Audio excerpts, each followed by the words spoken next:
Praise to the lord. ఈరోజు దేవుడు మనకిచ్చినటువంటి వాగ్దానం ఏంటంటే నిర్గమకాండము 9వ అధ్యాయము 16వ వచనం. భూలోకమందంతటా నా నామమును ప్రచురము చేయనట్లును ఇందుకే నేను నిన్ను నియమించి తిని. ఆమేన్. దేవుని నామము మహిమపరచబడటానికి, ఆయన నామము ప్రపంచమంతా ప్రచురపరచబడటానికి, ఆయన్ని నమ్మి ఆయన్ని ఆరాధిస్తూ ఆయన పనిచేస్తూ ఉన్న వ్యక్తుల ద్వారా మాత్రమే కాకుండా, ఆయన్ని నమ్మని వ్యక్తులు, ఆయన్ని పూజించని వ్యక్తులు, ఆయనకి వ్యతిరేకంగా ఉండే వ్యక్తులు, ఆయన పని చేస్తూ ఉంటే అడ్డుకునే వ్యక్తుల ద్వారా కూడా దేవుని నామము మహిమపరచబడుతుంది. ఆయన నామము వారి ద్వారా ప్రపంచమంతా ప్రచురపరచబడుతుంది. సాధారణంగా దేవుని పని చేస్తూ ఉన్నవారి ద్వారా దేవుడు మహిమపరచబడుతూ ఉన్నాడంటే, దేవుని నామము అనేక మందికి తెలియపరచబడుతుందంటే, ప్రపంచమంతా ఆయన నామము ప్రచురపరచబడుతుందంటే మనకు వినటానికి బాగుంది, నమ్మటానికి బాగుంది. మరి ఆయన్ని నమ్మని వ్యక్తుల ద్వారా, ఆయన్ని పూజించని వ్యక్తుల ద్వారా, ఆయనకి వ్యతిరేకంగా ఉండే వ్యక్తుల ద్వారా దేవుని నామము ఎలా అందరికీ తెలియబడుతుంది? దేవుని నామము ఎలా ప్రపంచమంతా ప్రచురపరచబడుతుంది? అది సాధ్యమేనా? దేవుడు అంటున్నాడు, ఇంకా నేనే నియమించా. దేవుని నామమును ప్రచురపరచబడటానికి దేవుని నమ్మని వ్యక్తులుగా నేనే నియమించాను, దేవుని ఆరాధించని వ్యక్తులుగా నేనే నియమించాను, దేవునికి వ్యతిరేకంగా ఉండే వ్యక్తులను కూడా నేనే నియమించాను. వారి ద్వారా వారికి నా శక్తి ఏంటో చూపి, నా బలమేంటో చూపి, వారి ద్వారా యేసే దేవుడు అని తెలియజేసేలాగున, ఆయనే దేవుడు అని ఒప్పుకునేలాగున, వారి ద్వారా ప్రపంచమంతా తెలుసుకునేలాగున నేను చేయటం కోసమే వారిని నియమించాను. ఈరోజు మనం ఏ స్థితిలో ఉన్నామో, మనం ఏ అధికారంలో ఉన్నామో, మనం ఎంత గొప్ప స్థాయిలో ఉన్నామో, ఏ స్థాయి అయినా కానీ, ఏ అధికారమైనా కానీ, ఏ స్థితి అయినా కానీ, ఆయన నామము మహిమపరచబడటానికి, ఆయన యొక్క నామము ప్రపంచమంతా ప్రచురపరచబడటానికే మనల్ని దేవుడు అక్కడ ఏర్పాటు చేసి ఉంచాడు. నువ్వు దేవుని నమ్మే వ్యక్తివైనా నీ ద్వారా దేవుడు మహిమపరచబడటానికి, నీ ద్వారా దేవుని నామము ప్రపంచమంతా ప్రచురపరచబడటానికి నియమించాడు. నువ్వు దేవుని నమ్మని వ్యక్తివైనా నీకు దేవుని బలమేంటో చూపి, ఆయన శక్తి ఏంటో చూపి, ఆయన నామము మహిమపరచబడేలాగున, ఆయన నామము ప్రచురపరచబడేలాగున ఆయన నిన్ను కూడా నియమించింది ఆయనే. మనము గమనిస్తే ఫరో ఐగుప్తు దేశానికి రాజు. ఆయన ఉన్నతమైన అధికారం ఆయనదే, ఇంకా ఆయనకంటే పై అధికారి ఎవరు లేరు. ఇశ్రాయేలు ప్రజల్ని ఐగుప్తు దేశంలో నుంచి వారి దేవుణ్ణి పూజించడానికి తీసుకుని వెళ్తానంటే ఒప్పుకోవట్లా. అప్పటికే కొన్ని తెగుళ్ళు వచ్చేసిన తర్వాత మోషేతో అహరోనుతో మాట్లాడి దేవుడు, మీరు ఫరో దగ్గరికి వెళ్ళి ఈ మాట చెప్పండి అని చెప్పి మాట్లాడుతున్న మాట ఇది. భూలోకమందంతటా నా నామము ప్రచురము చేయనట్లు అందుకే నేను నిన్ను ఫరోగా నియమించాను.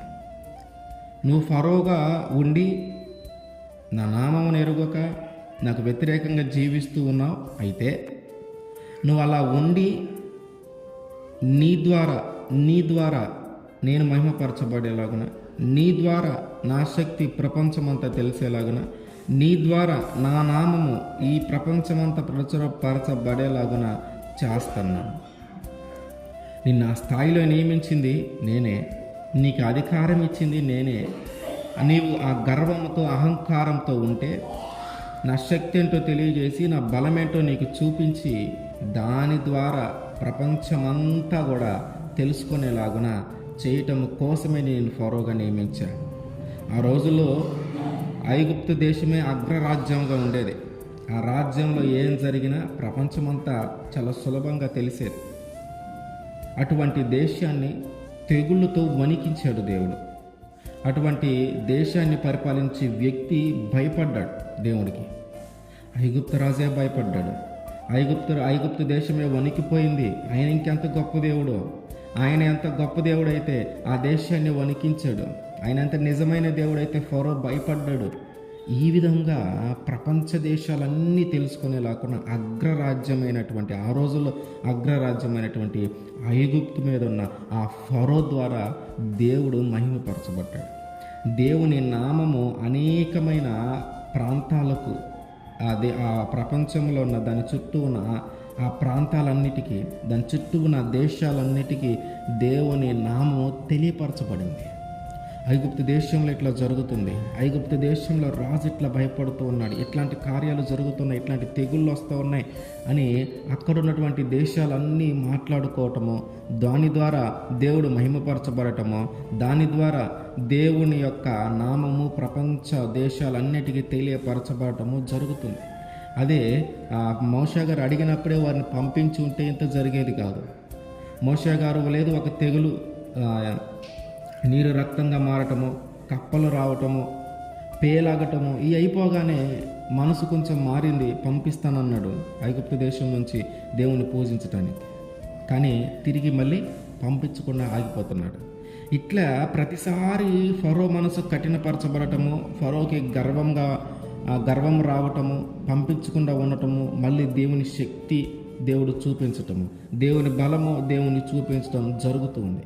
ఒకవేళ ఫరో మొదటి దానికో రెండవ దానికో కానీ పంపించి ఉంటే ఇంతగా దేవుని నామమును గురించి ఇతర దేశాలు మాట్లాడుకునేవి కాదు, ఇంతగా దేవుని బలమును గురించి ఇతర దేశాలు మాట్లాడుకునేవి కాదు, దేవుడికి ఎంత మహిమ, ఆ ప్రజల్లో నుంచి ఎంత మహిమ కలిగేది కాదు. ఆయన ప్రతిసారి గర్వంగా ఉండటము, ప్రతిసారి పోనివ్వకుండా ఉండటము, దీని ద్వారానే దేవుడు తన శక్తిని ఇంకా ఫరోకు చూపిస్తూ ఉన్నాడు, తన బలముని ఇంకా ఫరోకు చూపిస్తూ ఉన్నాడు.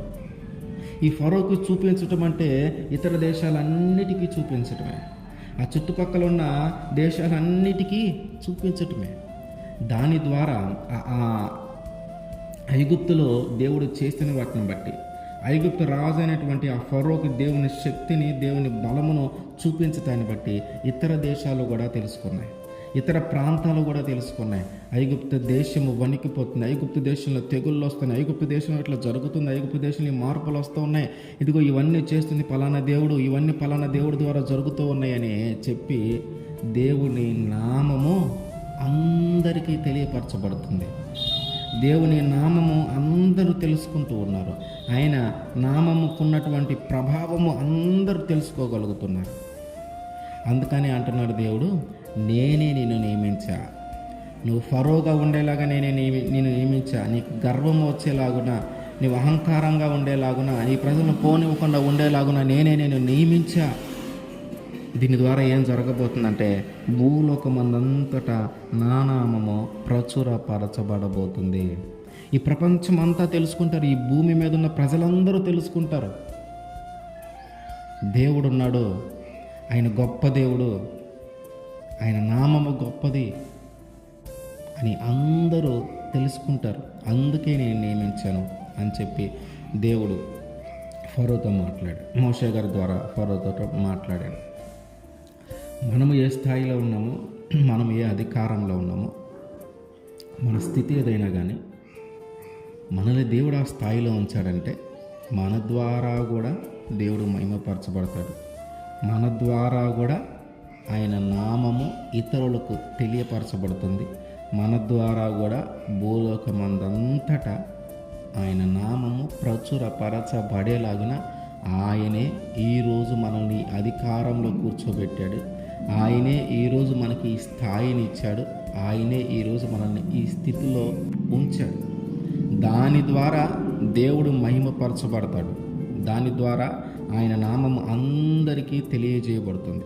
మనల్ని నియమించిన దేవుడు, మనల్ని ఏర్పాటు చేసుకున్న దేవుడు ఆయన కనుక ఆయన నామము ప్రచురపరచబడేలాగున, ఆయన నామానికి మహిమ కలిగేలాగున మనందరి వృత్తులలో కానీ అధికారాలలో కానీ ఆయన ఏదైతే మనకి ఇచ్చాడో దాని ద్వారా ఆయన నామము మహిమపరచబడి ఆయన నామము ప్రపంచమంతా తెలియపరచబడేలాగున చేయునుగాక. ఆమేన్.